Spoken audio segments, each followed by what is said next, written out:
Ngayong araw nga, dito ko sa SM South Mall at aba, tignan nyo naman, napakaganda na nakita ko. Kaya sinulit ko ang pag-iikot dito. So hello guys, my name is Marlies and samahan nyo ako for today's video kasi napakaganda ng mga figures ng anime dito guys. So let's go, simulan natin dito sa Attack of Titan. Syempre, pamilyar ang lahat si Eren. Ayan, napaka-solid. And ang next naman natin is si Ubanai or Serpent Hashira or Snake Hashira. Ayan, solid din yan.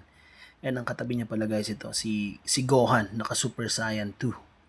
Napakaangas mo boy. And syempre, andi dito din si Monkey D. Luffy na naka Gear 3. And syempre, sino ba din nakakilala dito kay Uzumaki Naruto and ang QB.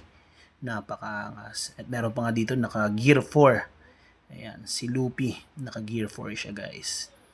And paglingin ko nga dito guys, is may solid ang sama ng tingin sa akin ni Goku 3. Ayan.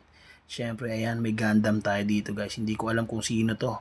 Ayan. Pero itong presyo niya guys, tignan nyo naman. Gusto ko sanang bumili kaso wag na lang.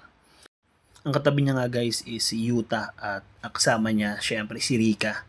Solid Jujutsu pants dyan. Solid nito guys. Ayan, napakaganda, napakaangas. And dito naman si Iron Man. Solid guys.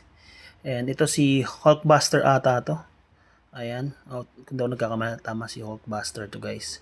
Napakaangas guys. And ito si isang ano to, guerrilla form ng mga Saiyan. Hindi ko alam kung sino to guys. And dito guys, si Monkey D. Luffy na naka Gear 5.